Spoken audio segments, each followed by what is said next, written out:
Title 42 is over. I don't know what that means for the future of our country right now when it comes to our immigration policy, but right now there are some immediate waves with regards to immigration that we have a story coming out of Sanford, Maine that we'll dive into, and some mask off moment, I want to say, from Representative Hank Johnson of Georgia that I've got a video clip that'll definitely be pulling up. Joined this week by Dexter Tarbox, who is a contributor with me over at the New England Take. You're listening to New England Take. I'm your host, AJ Kierstead. Be sure to check out the newenglandtake.com. Like and subscribe if you're checking this out on YouTube. And if you're checking out the podcast version, or if you're listening on broadcast, be sure to share the love. Go around to the other one, subscribe, I don't know, share whichever one you prefer, and tell your friends to check out the show. All right, Dexter. So you sent this article over to me that it was on Seacoast Online, but it was originally on the Portsmouth Herald. No, it was out of the Portsmouth Herald's where it was. I'm going to pull that up right here. The other advantage, if you're checking this out on YouTube, you can actually see the article as we look over, which is helpful. But the article is City Manager says organized effort brings asylum seekers to Sanford, Maine. So we'd heard about this in other parts of the country, but I was kind of surprised to see it happening up in northern New England. Well, absolutely. And yeah, to give the the listeners a little bit of background, it's lately been reported, as AJ pointed out, that over 100 now so-called asylum seekers have been effectively deposited in Sanford, Maine over the past couple of weeks. And that's been done apparently by various nefarious actors as well as well-intentioned idiots. Now, under Maine's law, it appears that they are entitled to some level of welfare support, which has caused, of course, their numbers to swell in recent days, which brings this illegal immigration crisis in our country quite literally to our doorstep, albeit clear across the country from the southern border. But what I take particular exception to in this article is the use of that term asylum seeker, which this article and others have aggressively used to describe these people in all of their recent reporting. Now, the majority of the migrants in this case are from Angola. Now, Angola is a relatively stable constitutional republic. It's rich in oil and minerals. It has a medium-high human development index, and a president whose flagship cause is anti-corruption. So this is not Rwanda in the 1990s, or indeed even Germany in the 1940s. And you can't claim asylum. If it's Cuba or Venezuela, but yeah, I could understand a lot of that. In certain really crime-ridden areas of South and Central America, but that's not necessarily the case, especially with this instance. Well, certainly. And the point is that you can't claim asylum purely on account of poverty. To claim asylum, one has to be oppressed. So I find that it's an oft misused term, and I find it heavily associated with one of the worst people in our government, who is Alejandro Mayorkas. One can hardly help but see that drawn, sepulchral face of his when you hear the phrase asylum seeker said. And he uses it for the very transparent purpose, I'd say, of veiling his failures in this cloak of humanitarianism by making it sound like every person who crosses into the country, legally or illegally, does so because they're horribly oppressed anywhere and everywhere else in the world. So in this connection, it's a deceptive buzzword, and it's being used to sugarcoat the massive crisis of illegal immigration, which now, of course, will only worsen with the expiration of Title 42 only several hours ago. And this is City Councilor Jonathan Martell of Sanford said, quote, "This is essentially human trafficking. Any decent human being wouldn't drop off an animal where it wasn't able to attain basic needs, let alone people," end quote.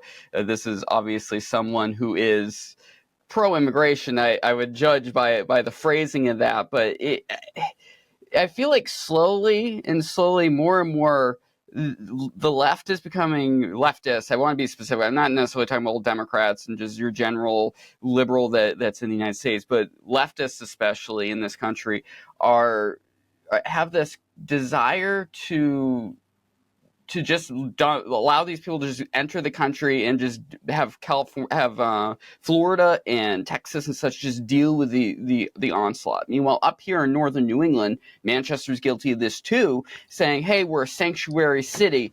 Come here. We have arms wide open." We heard this back in 2017, 2018, when everyone started getting really annoyed at Trump with his rhetoric around the subject. It's like, we are a sanctuary city. We welcome everyone here.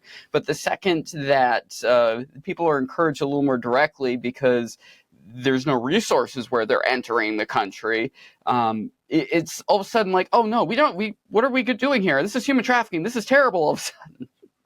Well, exactly. They made those claims to become, sort of humanitarian meccas and sanctuary cities, as they were called, when they didn't have to deal with it because it was during the Trump administration and the border was effectively closed. Now we even see outgoing Mayor Lori Lightfoot in Chicago bemoaning the effects of illegal immigration on her city, which is something that, again, only not long ago she was calling for. So the change is very cynical. It's happened as soon as these people have had to realize that they need to foot the bill. And as it turns out, based on the reporting in this Seacoast Online piece, the city does, in large part, need to foot the bill. That does get reimbursed ultimately, at least a percentage of it, by the state. But to supply these mandatory welfare programs, the city must pay up front. And that's already massively eclipsed, in the case of Sanford, the budget that they had allocated to providing welfare services. I'm going to sound all conspiracy theorist on this, but another thing is that they're bringing up that a number of charitable and faith-based organizations are actively recruiting asylum seekers and such, which is like, if I was Alex Jones, I would say, it's George Soros. He's the one who's funding all these migrants becoming through these evil NGOs, and they're making the frogs gay. I don't know who to believe with any of this, because like this situation specifically, it seems very strange because a lot of the Abbott and DeSantis and such, when they're bringing migrants up, they're being outright saying, "Hey, they came from here. Here's the paperwork and everything." This seems very unusual. What's going on specifically in Sanford with regards to that? Well, yeah, I think it's interesting, even the fact that Seacoast Online, which is a Gannett publication, as I believe, it was willing to make that statement. As you said, almost a conspiratorial sounding statement about the fact that religious and nonprofit organizations, as well as bad actors, are bringing these people to Sanford specifically to seek benefits. They even cited in the article that some of these people had already sort of landed in Portland, the capital of Maine, but were enticed south to Sanford for on this sort of Pied Piper promise of welfare benefits. North. And so well, Sanford would be south of Portland, wouldn't it? Oh, Sanford. Oh, yeah. Sorry, I'm confusing. Yeah. I'm confusing not south. Towns up in Maine. Lewiston, Auburn versus Sanford. I don't want to be in either one of those. I grew up in Maine. You drive. I think you and I are both from Maine, so I won't attack our shared homeland too viciously. But the fact even that a Gannett publication, a leftist publication, generally speaking, would advance that notion that it is bad actors, that it is false promises that are drawing people here, suggests to me that it's not quite Alex Jones. This is something that even they are taking seriously to some extent. So I'd like to dive over to Representative Hank Johnson, who's a Democrat from Georgia. Had a moment during hearing. I'm hoping you'll be able to hear it when I bring it up. So Greg Price reposted this on Twitter, and it came across my feed, and it comes down to a little more of the maybe bigger picture ethical problems I have with our current immigration policy. To create crisis at the border so that come here and they are always subject to being illegal workers. And we need to do something about that in this country. Those folk who are coming across are the ones who are helping to put food on our table. Without them, we're not able to eat.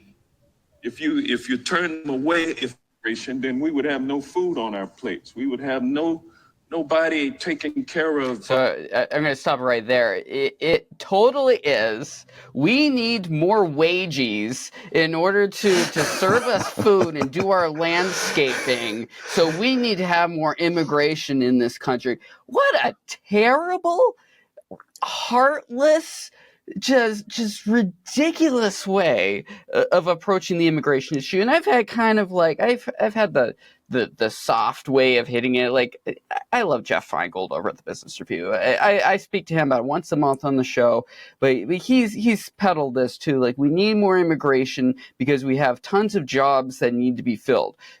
Like, ethically, like, don't you see a problem where literally we want to take these people that are supposedly asylum seekers, that are in supposedly dire straits, needing to flee their home thousands of miles away to come to this country because we need more people to flip burgers? Like, am I crazy for being this just hysterical over the situation? No, you'd be the voice of reason in that case, and bipartisanly as well, because I've heard people on the left and on the right espouse this same position previously in Congress and in media, that, yeah, essentially they're here to fill menial jobs. There was someone quite recently, and I'm failing to remember her name, but who made this assertion in a very sort of bald-faced way, as he just did, and it's terribly insulting to think about. And again, if we draw it back to the case of what's happening in Sanford right now, where these are Angolan migrants for the main part, there is no, as I say, Angolan genocide. These are people who are coming here for economic opportunity largely. And so to say, on the one hand, we're bringing them here for humanitarian purposes. On the other hand, do the same job you were doing there. Wash up and cook. It makes no sense. You know, it's a very cynical, it's sort of almost wicked position to take, to say, well, let's open our borders because we need more maids. It's terribly offensive. Just be straightforward with it. Like, if this is your goal, just set. I mean, ultimately, I'm not going to play Democratic strategist too in depth, I guess. But if I was a Democrat, which I'm not, hence us having this conversation straightforward, like, set up a program for economic migration. Like, why? That used to be the way we did it back in the day when it came to when we were actually a big agricultural producer in the world. That's the way we were doing it just 20 years ago. And that's totally bypassed. We still have tons, like an untold amount of economic migrants that already come to this country for the agricultural sector.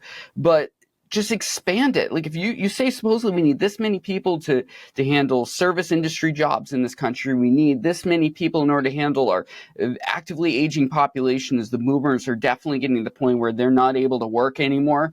Just set up a program for that, as opposed to just soft pedaling until random crazy people like our buddy Hank Johnson here coming up, just mask offing just way more information than anyone would ever want to have all out at once. You know, it's kind of a soft quote, such that I hate to use it, but, Judge Judy Scheinlin, don't pee on my leg and tell me it's raining.